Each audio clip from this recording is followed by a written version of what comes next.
panfletos. ¿Dónde están? Exigen los recuerdos.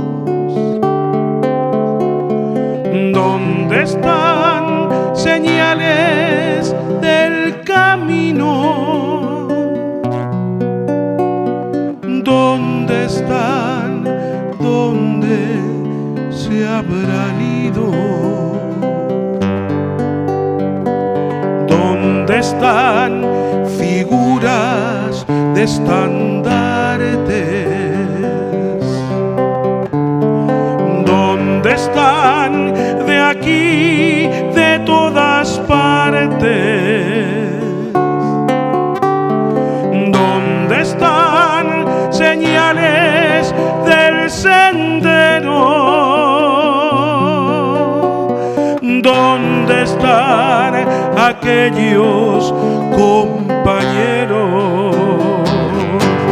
Están aquí donde ya no podrán morir.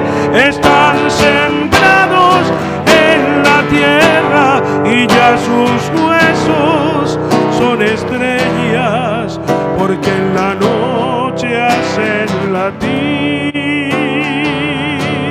la luz del pueblo.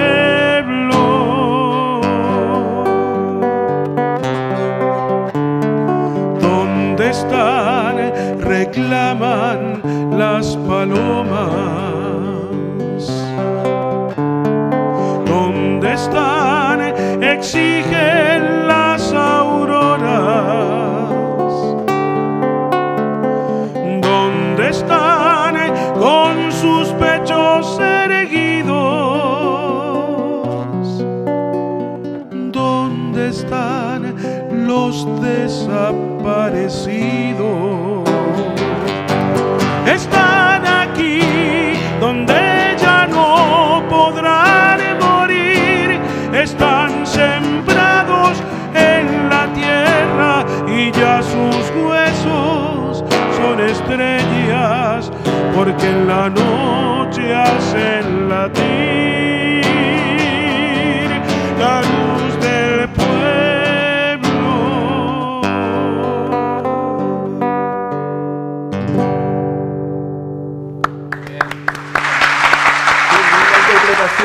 Muy sentida, muy adecuada a esta ocasión especial. Ricardo Flecha, gracias por estar hoy con nosotros, también con esta interpretación ¿Dónde están? De Alberto Rodas. Sí, Alberto. Y el mensaje de recordación también de un tiempo difícil, donde el arte también tuvo su cuota, su participación en la búsqueda de un país mejor y también en el sacrificio de que muchos artistas se frustraron, fueron impedidos de poder desarrollar su arte, su talento. Ricardo, ¿cómo podemos recordar contigo esa época de rebeldía juvenil, de los artistas también que gritaban, desafiando, inclusive corriendo riesgo de vida en aquellos tiempos difíciles?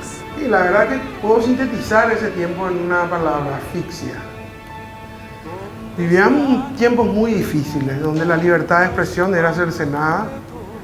Y bueno, creo que el movimiento de la nueva canción paraguaya era el movimiento que, bueno, formé yo parte durante muchísimos años y que fue realmente el que impulsó esta visión un poco de lo que vos decís, de un Paraguay más inclusivo, de un Paraguay mucho más justo, y por eso luchábamos en aquel entonces. De hecho, yo recuerdo con mucho cariño los festivales por la clausura de ABC, que habíamos hecho, ¿verdad? En aquel entonces. Creo que el periodo más fuerte que a mí me tocó vivir en la época de la dictadura fueron de los 80 a los 85 más o menos, ¿verdad? La época más dura. Más dura, sí, porque la clausura de los diarios, muchos compañeros presos, la imposibilidad de tocar en algunos lugares. Y por el solo hecho de pensar y de dar nuestra opinión sobre cómo veíamos el país y sobre todo pues, cómo queríamos que el país sea, ¿verdad? Ricardo, ¿qué representaba para los artistas jóvenes ese desafío permanente a un régimen autoritario que venía con mucho tiempo, con mucha fuerza, dominada por militares, por policías, por un centenar, miles de piragüey, esa situación de delación permanente también, y un artista joven que fuiste en ese momento con juglares, con tus compañeros, decir, yo voy a cantar, yo voy a hacer? ¿Sentías riesgo? ¿Había un miedo? ¿Qué sucedía en la vida de un ser humano que estaba enfrentando y soportando ese tiempo tan difícil? Miedo, mucho miedo, pero vencimos el miedo muchos de nosotros, ¿verdad? Porque creíamos que era nuestra tarea, la de poder cantar cosas que mucha gente no podía decirlas. Hay que partir de la base que el movimiento de la nueva canción paraguaya nace también en un ámbito universitario, o sea, de gente realmente con un nivel intelectual alto y que de alguna manera comprendía lo que estaba ocurriendo, y nuestra intención era, ya que comprendíamos lo que estaba ocurriendo, era mayor la responsabilidad que teníamos nosotros de transmitir lo que nosotros, la visión que teníamos nosotros del país.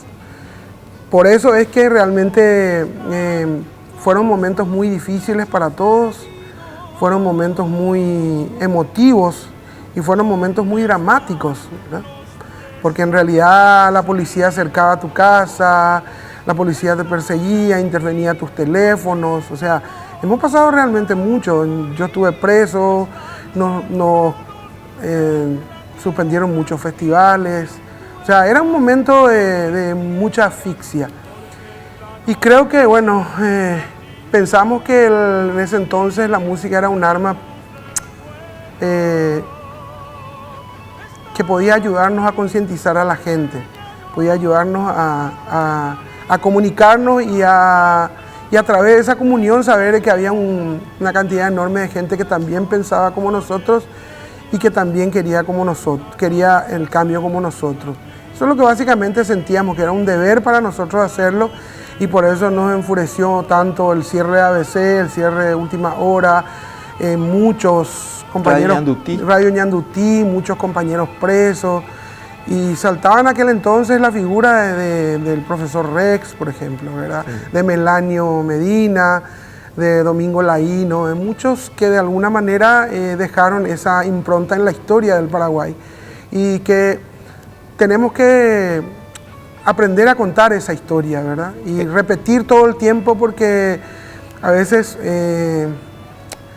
se pueden esconder, o a veces hay personas interesadas en esconder ese pasado, y del cual lo tenemos que tener miedo para hablar, porque es la única manera de poder avanzar y no repetir los mismos errores. Exacto, porque los pueblos tienden a caer en la misma historia de repetir, a veces historias muy trágicas, muy violentas. Ricardo, ¿cuáles eran los temas emblemáticos? Vamos a decir, el arma, vos dijiste que el arte era un arma. ¿Y cuáles eran las balas, por ejemplo? De decir, ¿cuáles eran los temas, el repertorio? Supongo que Xococueco era Igotú, Mi Patria Soñada. Claro, ¿cuáles eran? Todo eso, ¿verdad? Citaste dos, después se impuso un poco Canto de Esperanza, que es una canción de Carlos Noguera.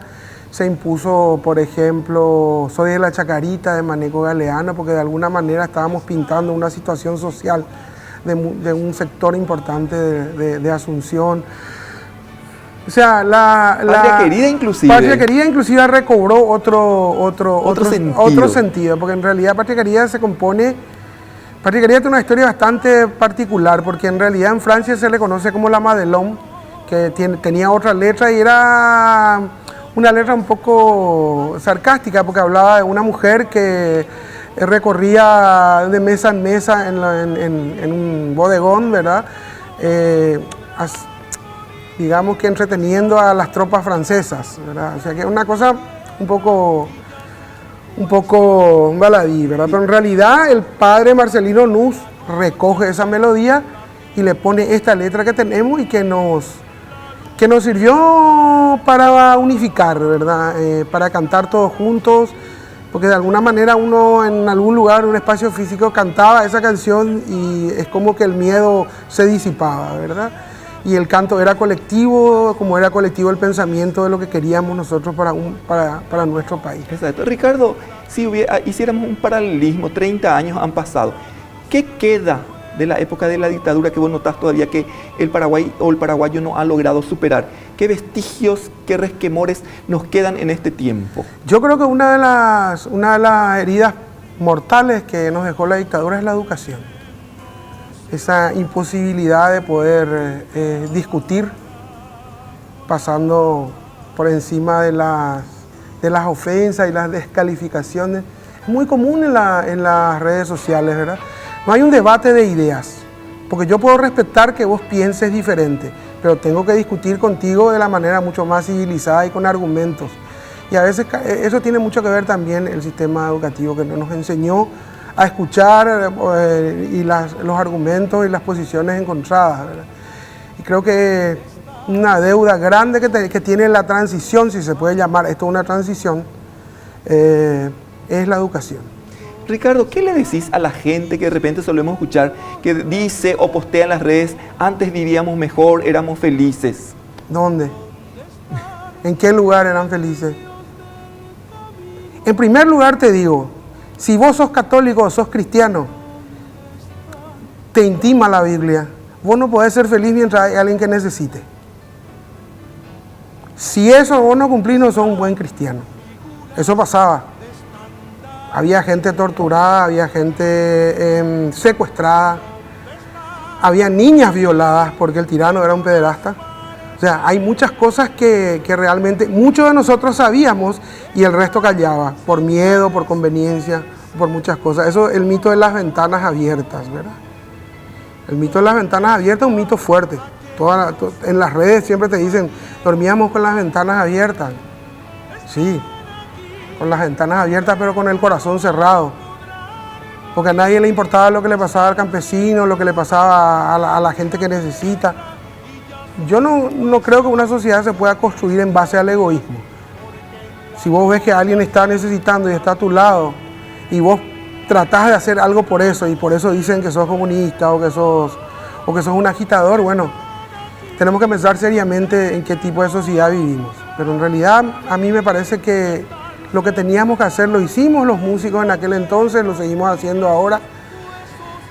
Y sostengo que la educación es una grave deficiencia que tenemos ahora. En este tiempo que pudimos haber hecho algo mejor. Ya pasaron 30 años, ¿verdad? Tendríamos que haber avanzado en eso y en muchas otras cosas, ¿verdad?